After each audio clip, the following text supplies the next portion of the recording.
Okay, I wonder if this is working this time.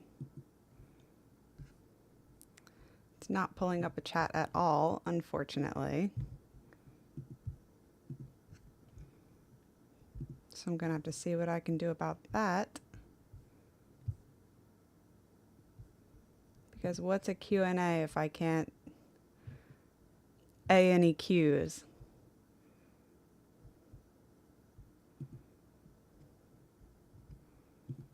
Hmm.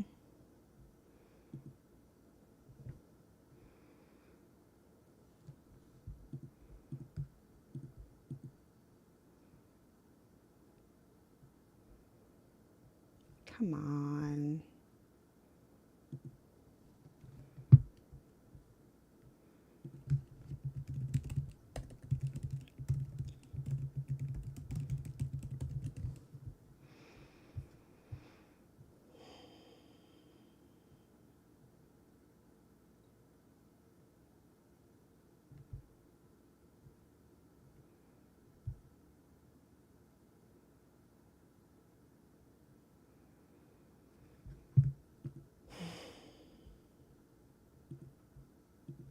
It's killing me.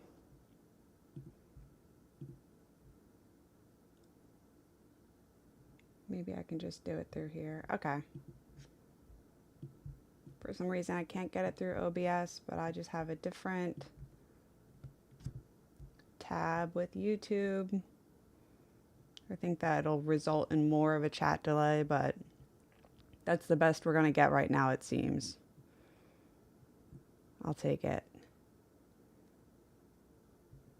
Thomas says, it's work for me. Perfect. Hello, hello. So my 4-year BPD remission anniversary was like a week and a half ago now. I wanted to stream for it, but I was sick. That's why there's a bowl of pho with a candle in it in this thumbnail, because I couldn't celebrate with Cold Stone. I tried to live stream the other night on Friday, and it didn't work. But afterwards I went, and I did end up getting Cold Stone with my friend, and we watched Psyche K, and it was fun. So I did end up celebrating with Cold Stone eventually, and it was just as good as it's always been. But I've been going through a lot of big changes in my life and having kind of a hard time. On that remission anniversary, I was in a really, really, really dark place on top of being sick. So I wanted to talk a little bit about that, at least about challenges in recovery. I do want to clarify that I'm not currently, I took some notes to try and figure out how to say things that I want to say. That I'm not actively recovering from BPD right now. You know, I'm not doing the work to go from meeting the criteria to getting to remission, or even, you know, just getting to remission and working hard to keep that stable. I see that more as like early recovery work, which can take a long time and did for me, and is really difficult in its own way. But I see myself now as in like the further recovery journey, because I don't have symptoms of BPD. I remember them and I still have, you know, like some core features that lead to developing it, but I do not have the diagnostic symptoms of BPD. Nothing really like triggers them or anything like that. So I don't relate to those symptoms anymore, which is awesome. Great news to anyone out there who doubts that's possible. It is possible. And just because that's the case for me doesn't mean I didn't have BPD. I definitely had BPD. But, you know, the journey doesn't stop. It doesn't stop there. I see the current part of my journey as, you know, there are elements that a lot of people deal with as far as just like it's further life changes, not just changing my behaviors related to the BPD symptoms, thoughts and behaviors and stuff like that. Now it's kind of deeper healing and going back to, childhood and when I was a teenager and then early 20s. Like I've gone through a whole tour the past few months of like really, really healing old stuff. But on top of that, just making big life changes. And, I'm in my 30s now, and I see a lot of people around me having to make big life changes. It's not something that's unique to people with BPD, but I think people who do recover from BPD have a lot of changes to make in life. As Marsha Linehan says, flying skyward says, "Congrats, nice work." Thank you. Marsha Linehan, who created DBT, talks about building a life worth living. And I think it's important to understand that a life worth living isn't just a manageable life or a stable life. I think a life that's truly worth living is a life that's full of meaning and purpose and aligns with you. And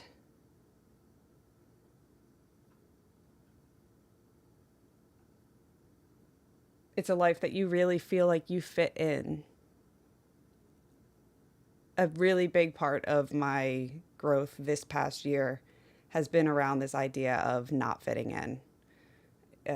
Early in the year, in January, I had huge breakthroughs about how much the feeling of not fitting in has affected me throughout my whole life and has led to certain, decisions and everything, the relationships that I form, how I see myself in relationships, how I see myself in general, all of these different things. But I'm getting off track. Building a life worth living. Going from having BPD to being in remission and then doing this further recovery work, part of BPD is lacking a stable sense of identity. So once you start really doing that identity work, it's not just about picking the identity that you want and then going with that one. It's really about discovering your identity and uncovering your identity and, unwriting the stories that we've been told about ourselves, by others, by our experiences throughout life. It's all formed over time, but excuse me, I'm still a little bit recovering from this sinus infection.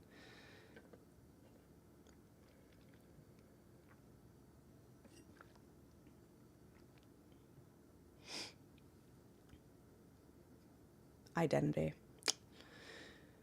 So once you do start to really find your identity, and this is stuff that like people without BPD, again, this happens with other people as well, where as you get older, you start to have different priorities and see things differently and you react to different experiences, and you're more likely to better understand your identity, even if you didn't fully lack it before. Everything's just kind of more extreme when it comes to the BPD stuff. But once you start understanding that identity and really building it and strengthening it, I think it's very, very common for people to realize that the different pieces of their life that they've been putting together up to this point don't necessarily fit that identity. And especially with something like BPD, where you have to still survive through life and you just kind of fit yourself into boxes and not necessarily ones that are meant for you. It means that there's a lot of deconstructing to do and rebuilding. And that process is hard. and painful and uncomfortable and scary. And I'm deep in it. So that's what I'm here to talk about a little bit. I'm probably not going to talk for too much tonight. I'm not used to talking to a camera anymore. I haven't been doing it too much. I miss making videos a lot. And it's all part of what I'm talking about here, being in this transition period. So I actually did a few months ago, when I had that breakthrough in January about the feeling of not fitting in and how much that had been affecting different things in my life, I slowly started making changes, and then started making bigger changes, scary changes. And in the summer, I wrote a whole video on the feeling of not belonging. It was the beginning of a series. I wrote it, I filmed it, and it just didn't seem right. And and I started putting together some footage for it, old footage of me from 2013. And it sparked a whole new, all new breakthroughs on the topic. And I realized that there were bigger changes that I needed to make. And so that video got tabled. Videos in general got tabled again. I knew that I wasn't ready to come back yet. But I'm still here. I'm still doing the work. And one of those big changes was giving notice to leave my job, which has been a great thing for me for the past 5 years. I really love my company. I love my boss. I love my coworkers. It's just not the right kind of work for me. And that's one part of these changes. So there are certain changes that need to be made if you're looking to grow and improve and build this life worth living that are clearly not good for you, right? Like addictions. I've dealt with all of these things: addictions, toxic relationships. I wouldn't say toxic relationships most recently, but not healthy relationships. Things that are very clearly holding you back and having negative effects, which are still difficult to break. But then there are also things like a comfy job, a comfy and stable job in very uncertain economic times. That's a hard thing to leave. But again, the more and more I strengthen my sense of identity, the more I can hear this inner voice of mine and feel the discomfort that comes from knowing something is not right in my life. And it just became more and more obvious and impossible to ignore that it's just not the right career for me. And on top of that, I've been kind of accepting that I don't think traditional full-time work in general is right for me.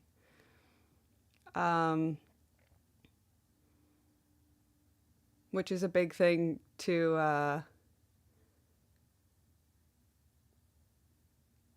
accept about myself. I have a lot of disabilities, physical and mental health stuff. I'm neurodivergent. I have really bad ADHD. I won't even say bad. I have significant ADHD. And it just means that a traditional full-time job isn't ideal for me. Not the ones that I've come across and am familiar with, and at least not at this point in my life.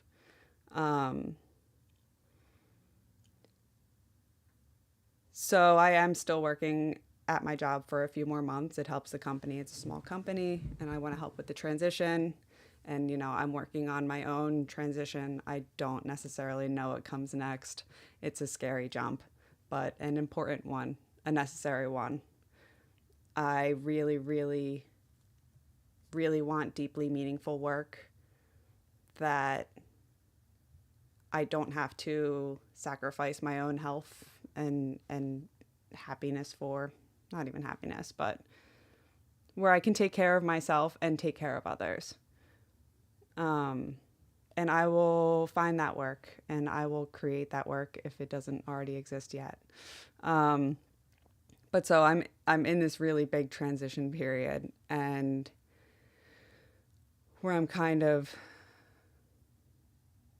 I've outgrown a lot of aspects of my old life, but I don't necessarily have the new one to move into yet. So it's just this very uncomfortable and uncertain. I don't know what the future looks like, but I know that this past doesn't work long term. I cannot keep doing the same things, or I'm going to keep living the same life and coming back to the same place.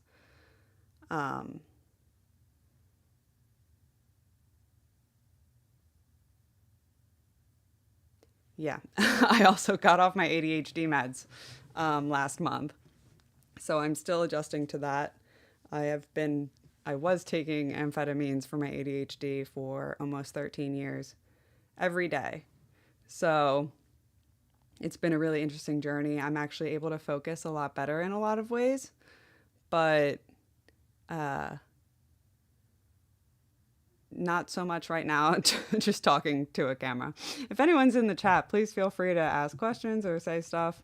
So that I don't just have to talk into a camera, but I don't mind doing that either. That's partially what I'm here for.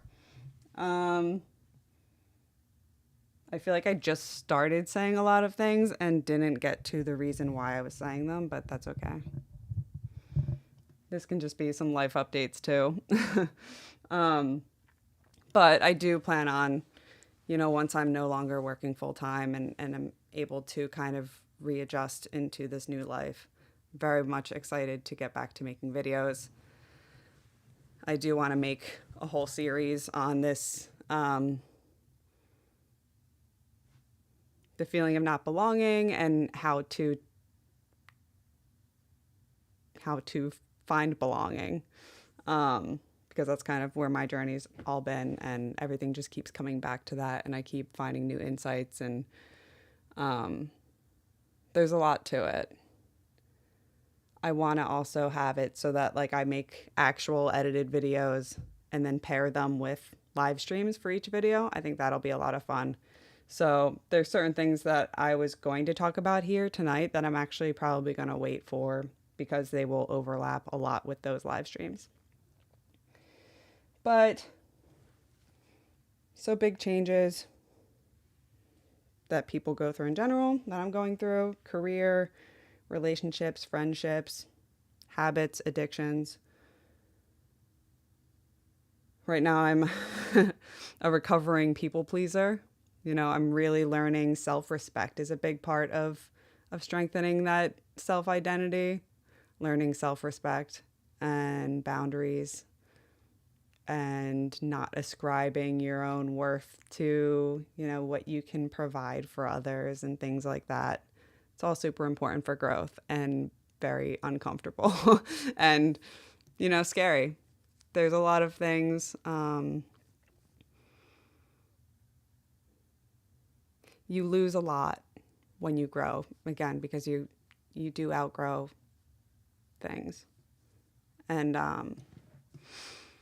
if you do have people-pleasing tendencies, a really hard thing about breaking through that is that you might learn that you will lose people, because some people are also ascribing your worth to those things that you were providing, or that if you do have reasonable and healthy boundaries you want to set, there's people who might not like those boundaries, and people who don't respect you. And you have to lose those relationships. And it's hard and painful. And necessary. Because those aren't the types of relationships that you need. You know, it's like if you do have this deep pain and discomfort because you have these fears, and then you find out the fears were coming from somewhere real. There's no undoing it. I don't know. That's not how I mean to say what I want to say, but I'll just leave it there for now. So there's a lot of grief in general when it comes to big changes like this. I mean, even just, overcoming an addiction. If you're an alcoholic, I've had alcohol problems, and I don't currently, which is nice. But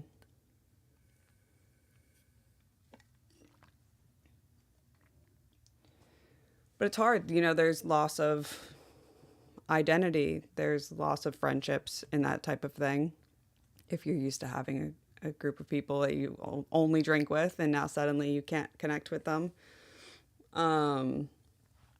Coping skills, you're losing coping skills.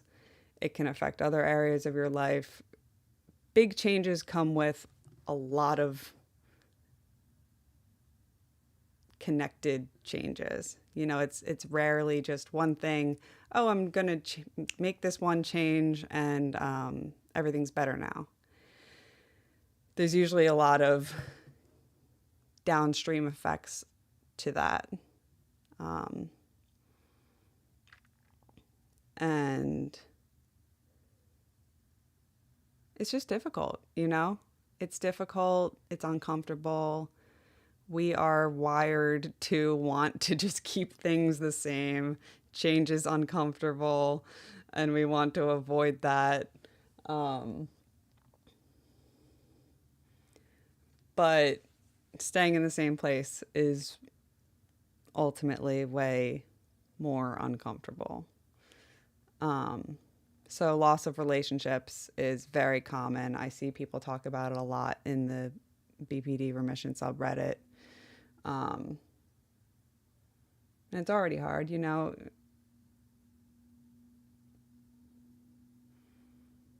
I know for me, at least, with something like BPD, like I find it hard to have close friendships with people, not because of the relationship issues, BPD, just because my brain works so differently, and I just feel very different from a lot of people around me. So I don't have like a large circle of close people. I don't think many people do. But to dwindle that down even further and deal with like the pain of then losing people that you do care about. I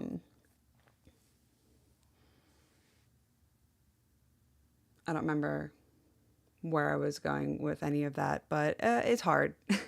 It's hard. It's hard to make big changes. And that's it. That's the message of today. And it's lonely,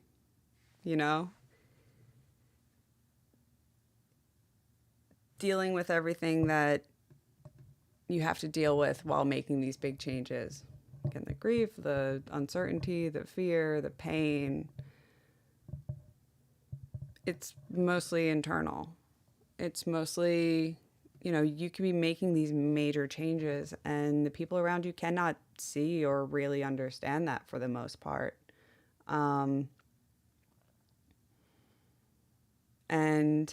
if you're around people who aren't similar to you at all, or aren't focused on growth, who are kind of stuck in their own ways, and aren't introspective or interested in change. I don't know if I already said that. it just makes it even lonelier. And it can be hard to try to navigate these times, and especially when you are making the right choices. I mean, this is something that's been getting to me lately because I've been really doing a lot of hard work for like months and over the years, of course, but this is like I've been making really, really big changes more recently. I don't know if you can hear that. It's a motorcycle or something. Something loud on the highway. Big changes more recently.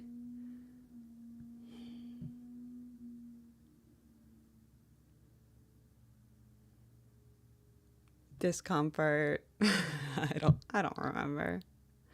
I don't remember what I was saying.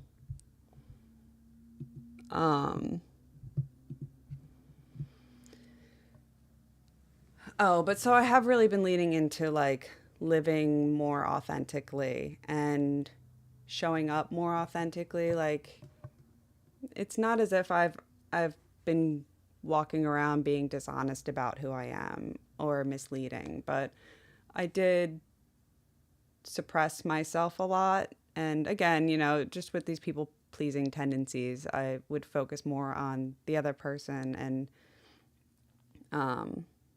that I'm interacting with, and suppress parts of myself. And now I'm showing up much more as myself, which I know will open up the opportunity to really finding my people. But I don't have many of them yet. And again, it's just this weird in between where like I know that I'm doing the right things, but it's hard to feel like it's still not adding up yet. Faith. Making big changes takes a lot of faith. Because you might be making these difficult decisions and sacrifices and doing the hard things and not just escaping, actually feeling your feelings and working through things and making positive choices that might not be, they might be boring on the surface or whatever else. I don't remember how I started that sentence. Damn. I'll get better at this. It just takes practice, and I am out of practice for sure. I was starting to say this earlier. All these big changes I've been going through lately. I very often want to make videos again and want to come on here on live stream and want to post stuff on the subreddit and whatever else.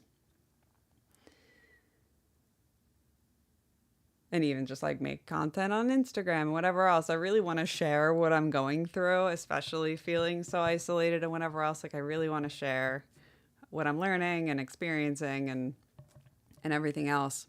It's really, really, really hard to share the work while you're doing it, especially like while you're deep in it. So I've been really trying to just accept that and be patient with myself and be patient with the process. There will be time to share, and I will be back to do that when that time comes. Serotonin. Oh, goodness. Goodness gracious. I don't know where Lolita is, but she's not here right now. Lola! But she's fine and doing well. They took some of her teeth, but we can talk about that another time. Yeah, I'm probably not going to stay on here much longer. But I'm glad that I hopped on at all. I'm glad that I've got this working again because I couldn't the other night, and that was frustrating. Um,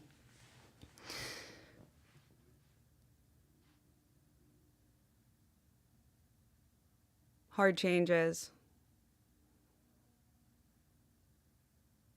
It can get really painful, uncomfortable. It can start to feel like all this work you're doing is for nothing, and you can start missing your old comforts.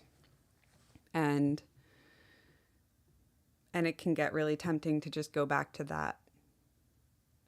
And you might. I have many times. I've been in many cycles. Um, so that's okay. We aren't aiming for perfection here in anything. It's all about overall progress. Um, but I have found that every time you do go back to whatever it may be, an old relationship or an old habit or coping mechanism or whatever else, slay the spire. um, I find that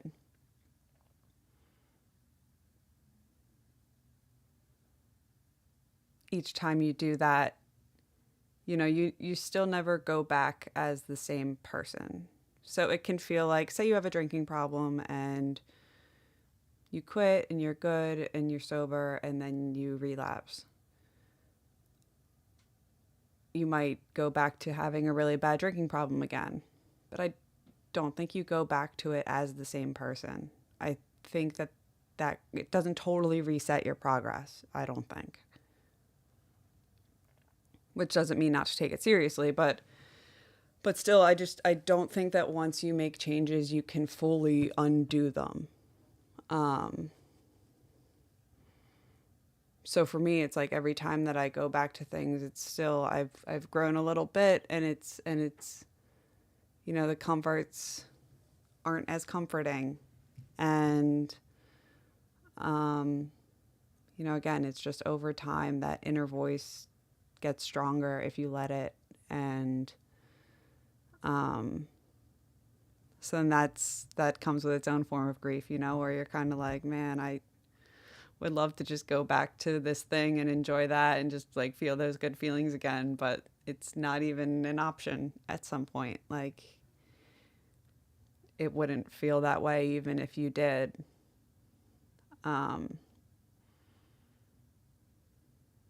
But still, when the future is uncertain, it can be tempting to just go back. As my time is winding down at work. And again, just like everything's so expensive. I just got my electric bill today and it makes no sense to me. It makes no sense to me that it would be as high as it is. And groceries and everything else. And it's a scary time to leave financial stability.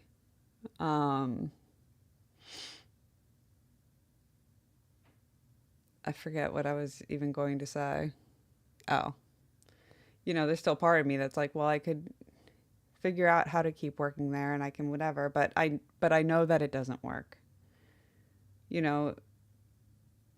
These hard changes, if you're in a position where you're trying to make hard changes, it's not for no reason. The future may be scary and uncertain. The paths you're looking for may not be clear yet, but the ones you've already taken are clear. You've already taken them once, twice, however many times as you have. You have already tried that, and you know that it doesn't actually work. So figure out what does, keep going, keep growing. As I say, I mean it. Patience and persistence, all of these things. The journey's hard, but I know with where I am, I know that in a few months, I'm going to be so glad that I just like stuck it out and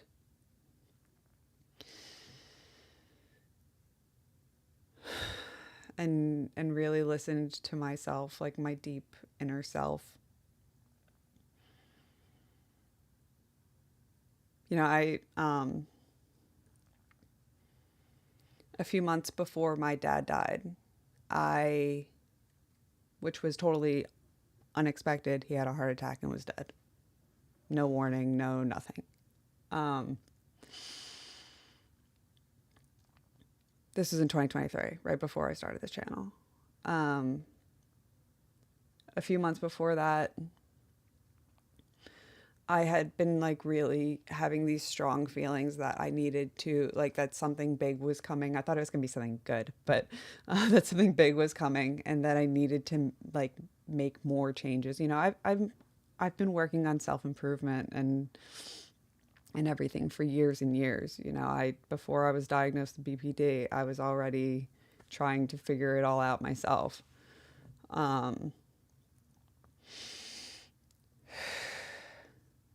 But a few months before my dad died, I just had this overwhelming feeling that like I still wasn't doing enough of the right things and that I really needed to buckle down and make big changes and unwanted changes. I mean, that's the harder part, is when there's things that you don't want to change, right?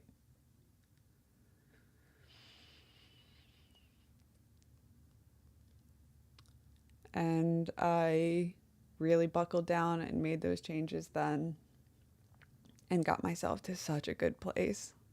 And like the last time I saw my dad was like the best place I had been in at that point in my life.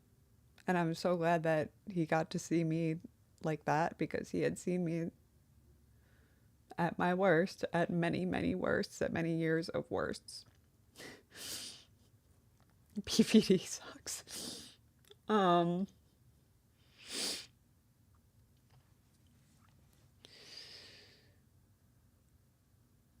But I had that strong feeling that I needed to be doing that work then, and I did it without knowing why, without knowing much at all. I was doing it, and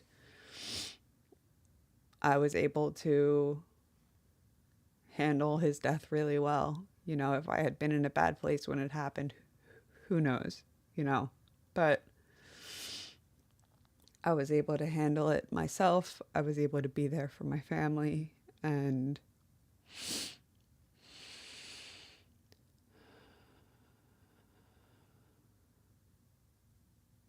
I've been feeling that call again these past few months. It's not so much that I feel something big's coming, so I hope that it's not because there's some tragedy around the corner, but that has happened to me again since then, so I don't know.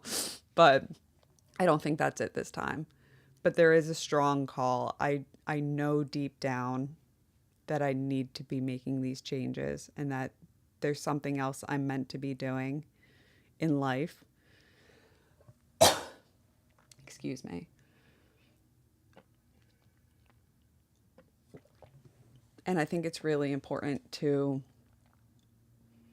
do whatever work you have to so that you can listen, so you can hear that inner voice. I think a lot of people walk around with a discomfort every day, a discomfort with themselves, a discomfort with their lives, and ignore it or cover it up. We have so many escapes. So many escapes. Junk food, alcohol, TV, social media, everything is built to distract us, kind of. But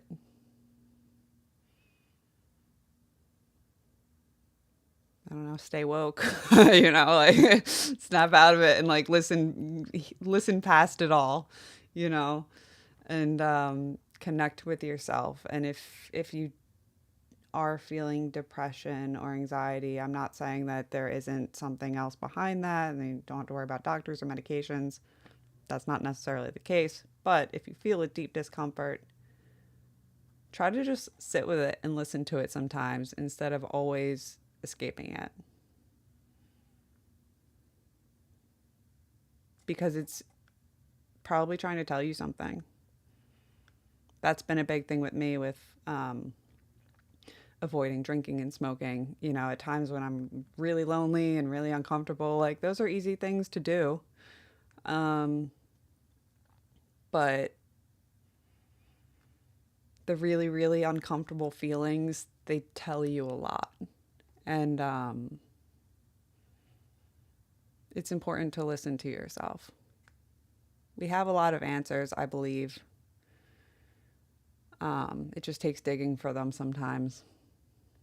But keep digging, you know. Flying Skyward says, thanks for streaming. It's nice to have you back. You produce interesting work. Thank you. I will produce much more. Just probably not for a couple months as I work through all these transitions and everything. There's a lot of things that I want to work on, and I'm very excited for. But I'm still getting through work, having a full-time job now without ADHD meds, and trying to wrap things up, and going to be training the person who's going to be taking over my role, and everything else. And holidays and lots of grief packed into that. It's a tough time of the year. Oh, that's one more thing I wanted to talk about. So I could have left on an inspirational note with all that stuff, but I want to mention this stuff anyway. So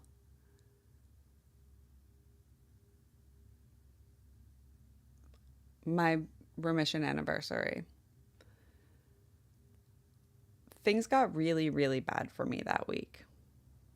It was I kept saying, even right before it got to its worst, I was saying that I was kind of in a perfect storm with things, you know, with getting off the amphetamine, still adjusting to that. It was my first period since that had happened, and my hormones were very much out of whack.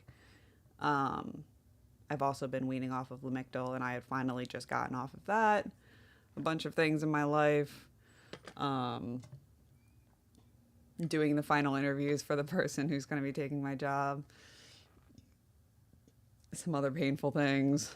And then I got sick. And sickness is always really, really, really hard for me mentally. Always has been. My darkest times. My darkest times are usually like if I'm withdrawing from amphetamines or if I'm sick. And it hit me really hard. And especially not being able to move around anymore because I was sick and really needed to rest. You know, movement has been absolutely crucial for me with, especially now that I'm off my meds. So my dopamine was just totally depleted, and life was just dark and overwhelmingly lonely, and I was so unhappy with certain circumstances in my life, and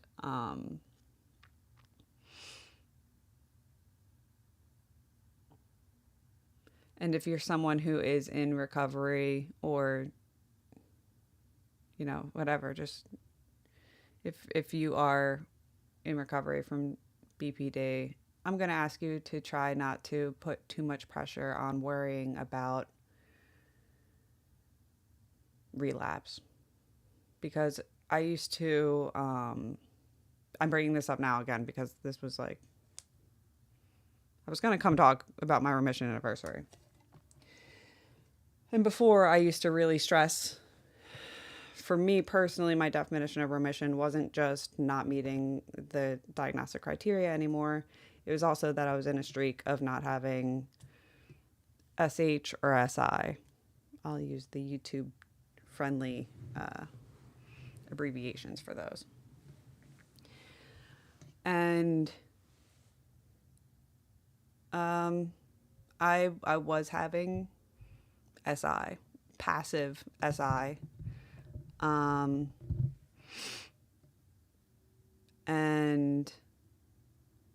that's not easy to even like accept or acknowledge. But passive SI is much more common than most people would think. You know, I've done research on it and everything else, and it's just one of these not very much talked about things. And you know, it can just be a feeling of, you know, what's the point of anything? And you know, like if I didn't wake up tomorrow, that would be okay. You know, like it doesn't necessarily mean like something super serious or whatever else. It's still serious because it still means that something is wrong and needs to be addressed. But I think what really helped me not like spiral more was already getting to that point with myself. I had actually had to face this already last year around this time. That was the first time that this significantly popped up since my remission had started. I wouldn't let myself say certain things even to myself or acknowledge certain feelings. Like I just wouldn't let myself because I was too afraid of whatever. But again, just having those thoughts, like it made sense with everything going on and like the extent of the pain that I was feeling. It matched everything going on in my life. You know, it wasn't like some crazy reaction to a little thing happening. And it certainly did not mean that I'm relapsing or, oh my God, it's my BPD coming back. Like, no, life's hard. Life's hard. And I have strong emotions and a lot of things piled up all at once, these emotional vulnerabilities and whatever else. It happens. So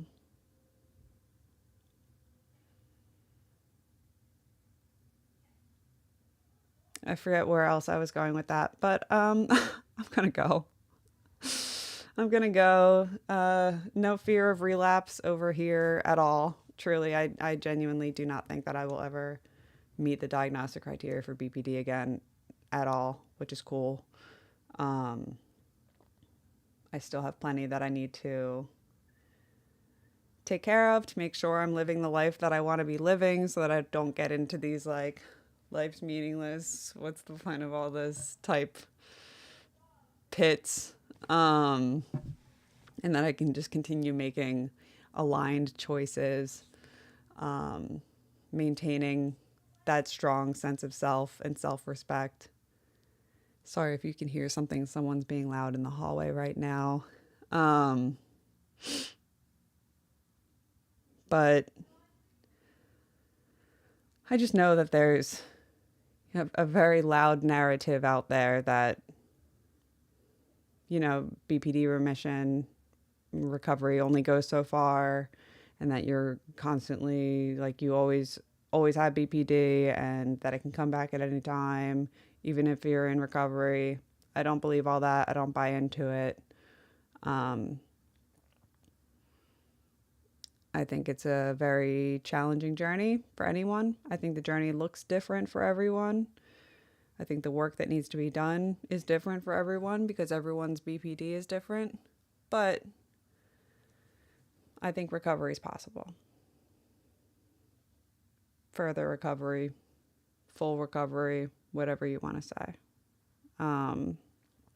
So there's hopefully a little hope for anyone who has doubts.